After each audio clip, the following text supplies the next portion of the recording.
আর মেয়রে যৌথ উদ্যোগে ইয়াবাই পরিচালনা করেন চারিদিকে খাইব বন্দর খাইব ইয়াভাবে মানুষের ধৈর্য হনন করিব এটা করছেন হুমকি দিচ্ছেন হুমকি ছাড়া মাসি কোনোদিন মাথা মতো করে নাই হুমকি বন্ধ রাখুন তাহলে অবস্থা খুব ভয়াবহ আকার ধারণ করবে তারপরে একটা ওই বিজয় মেলার মাঠের জন্য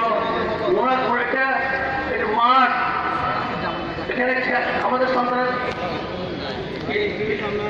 ফুটবল খেলে বিজয় মেলা হয় সেই বিজয় মেলা হতে না পারে তার জন্য নিয়ে একটা সুইমিং পুল করবেন সুইমিং পুল করার অসংখ্য জায়গা রয়েছে আগ্রাবাদ রয়েছে এখানে দোকান করে ভাড়া দেবেন স্টেডিয়াম চাঁদে ঘিরে ফেলেছে দোকান দিয়ে খেলা নাই দোকানদারি শুরু করেছে উনি এই যে অপকর্ম করছেন কত মানুষ সহ্য করবে তাই আবেদন জানাবো আপনাকে ওই সুইমিং পুলের নামে আপনাদের ছেলেমে দোকান ঘর তৈরি করে ভাড়া দেওয়ার জন্য সুইমিং পুল করতে পারবেন না এই আমাদের সন্তানের খেলাধুলা করে সেটা কোনো জনগণের সম্পদ সেটা আইনে আপনারা পেয়েছেন তাই বলে সম্পদ আপনার পৈতৃক জায়গা নয় সেটা কি কারণে সুইমিং পুল নামে দোকানঘর তৈরি করতে পারছি না এটা অবিলম্বে বন্ধ রাখুন তা না হলে আমাদের সন্তানরা গিয়ে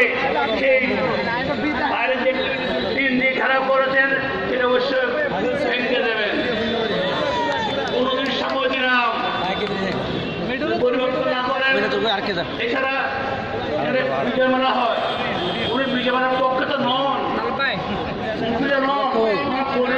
ছিল আমি তার বিরুদ্ধে বলছি না সম্ভবতের বলছি এবার রেখেছে দ্বন্দ্ব সে দ্বন্দ্ব ভুল করলে আমার দায়িত্ব কর্তব্য ভুল সংশোধন করার জন্য আপনি আমাদের নেতাদের ভুল করে বলতে হবে নেতা ভুলের জন্য আমরা পরিবর্তন হচ্ছি আর নেতার একটা স্টেশন আছে সেটা রংপুর দেওয়া গেছে আপনাকে দেয়নি আপনার আন্দোলন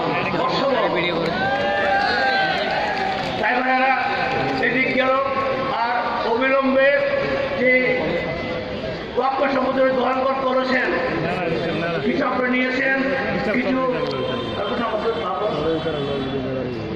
বাবুল সরকার আর পরিচালক একজন আছে নামটা বলে গেলাম আমি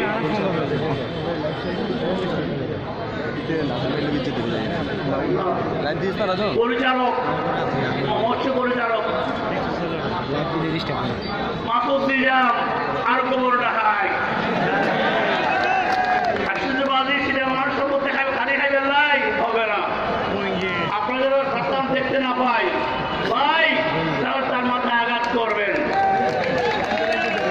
ইনি পরিচয় দেন উনি রাষ্ট্রপতির আত্মীয় কি আসে যায় রাষ্ট্রপতি আমরা সম্মান করি অন্য রাষ্ট্রপতি একজন সম্মানী ব্যক্তি তার নাম আপনি বলে পরিচয় দিয়ে অন্যায় করবেন রাষ্ট্রপতির মেনে নেবেন না আমরাও মেনে নিতে পারি না আপনি সংশোধন হয়ে যান তাই ভাইয়েরা পূর্বের যে জায়গা ছিল সেটা তারা বসবাস করবে আরোপদারি করবে এবং 10,000 মিশন আছে তারা কাজকর্ম করবে তাদের বলতে করতে পারবেন না আর আমি আশ্বস্ত করছি আপনি সেখানে পাহারা দেবেন ওই 3 জন লোক তারা টাকা দিয়েছেন তারপরে কোথাও ওসির মাধ্যমে বসে তাদের টাকা নিয়েছেন তাদের ফেরত দিন তা না হলে ভালো হবে না এখানে অনেক ব্যবসায়ী তারা আরোপ করতে চায় কিন্তু এই আরোপের ফলে সমুদ্রের মধ্যে ঘাটে রাস্তায় মরে মরে মাছ বিক্রি হচ্ছে আপনি করবেন কি মাছ বিক্রি নয় ইয়াবার স্টেশন করবেন এটা হতে পারে না আর জন্য ইয়াবার বিক্রি হচ্ছে বলবো ওই রাস্তায় কিছু লোক আছে ব্যবসায়ী এবং কিছু চেম্বার অফ কমার্স একটা কাজটা কি খালি দেশের বাইরে ওই প্রধানমন্ত্রী একটা সাথে যান বাড়ি যান এটা গিয়ে কি করেন মানুষকে দেখেন ওদের সাথে সম্পর্ক আছে হতে পারে না আপনার তিনি আছেন চেম্বারে যারা আছেন তারা সুদ দিয়ে একজন আছেন সাধারণ বলবেন মন বসেন মাহবুব সাহেব আটজন স্থগিত মিলিয়ে কিছু মালামাল আনলে অযথা টাকা এলসি করার জন্য টাকা নামে বিভিন্ন অপকর্ম করেন, করে টাকা সুদে টাকা ব্যবহার করেন, বন্ধ রাখবেন। সামনে রমজানের সময় উনি এসছে ইনপুট কস্ট কত, চাল, ডাল, তেল, নুন, চড়া ইত্যাদি কিনি, কি কারণে দাম বাড়বে? আমরা চক্রান্ত করে দাম বাড়াচ্ছেন। আমি প্রশাসনকে বলবো অবিলম্বে তারা বসে তাদের ইনপুট কস্ট কত, এসসি কত, কস্টিং কত করেছে, লাভ কত করবে ইত্যাদি হিসাব নিয়েই মূল্য নির্ধারণ করুন। মূল্য নির্ধারণ না করলে পরে মানুষ হতাশ হয়ে যাবে।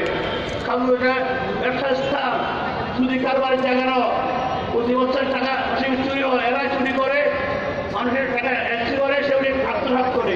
তাই তাদের মধ্যে বিভিন্ন ব্যবস্থা অবলম্বন অবশ্যই করতে হবে। গেলে একটা কথা। তারপরে আমাদের ট্যাক্সের মধ্যে বাকি চলে না, 7% কেন নেবেন?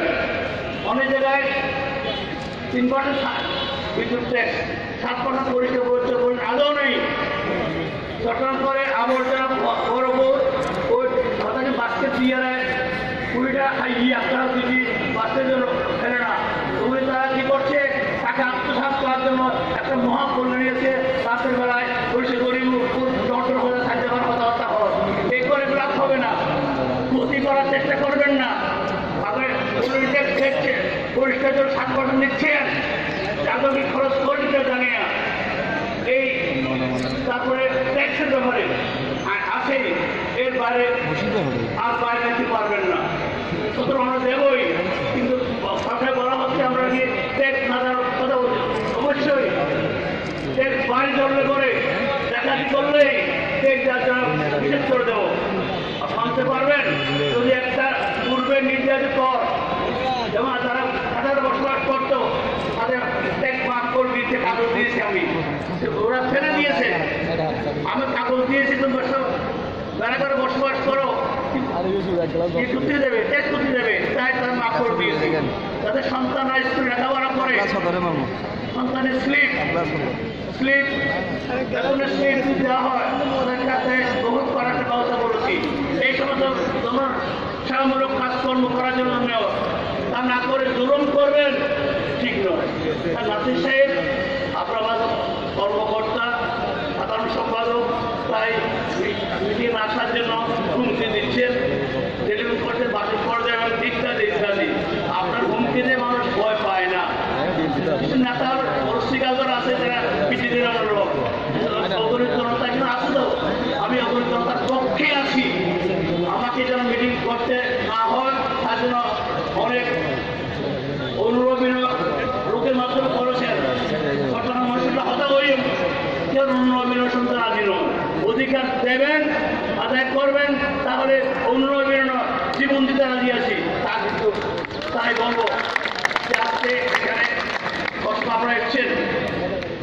আরেকটি কথা ছিল, আমার খুব অসুস্থ, গাড়ি একটু চরম পর্যায়ে, কিনে আমার খুব ক্ষতি করছে আমাকে। তাই আমি কথা না বাড়িয়ে, তারপর শুধু মা বোনে এসছেন, স্কুলের বেতন বাড়িয়েছেন, সমস্ত স্কুল থেকে টাকা ফেরত দেওয়া গেছে। যারা গর্বিত স্কুলের বেতন নিয়েছেন, স্কুলের ছাত্রের ছেলেরা আন্দোলন করে অধিকাংশ স্কুলের ব্যাগ নিয়েছেন। সিটি কর্পোরেশনের অধিক টাকা নেওয়ার নিয়েছেন, ফেরত দেওয়ার কোনো চিন্তা করা নাই। দিতে হবে, যদি না দেন তাদেরকে আমি নির্দেশ দিয়ে দেবো। তারা আমি বারণ করেছি কিছু না করার জন্য, দেখি তাদের শেষ করতে করে কিনা। যদি না করে তাহলে আইন শক্তি প্রয়োগ করবেন। এছাড়া স্টেডিয়ামের খেলা ছেড়ে দিন, তোমার ছেলেরা খেলাধুলা করে বিজয়মান হয়, তুমি ভোট করবে না। তাই আর কথা না বাড়িয়ে, আমার শরীরের অবস্থা দুর্বল, এরপরও বলি আমি মৃত্যুর পূর্বক্ষণ পর্যন্ত আমি এদেশের স্বার্থের পরিবহন জীবনে মাত্র করতে দেবো না। স্বার্থ নিয়েই থাকবো। তাই কথা না বাড়িয়ে তার কর্তব্য না মনে রাখছেন আবার আবার আবার তো পারলেন মধ্যে ধরিয়ে পড়ে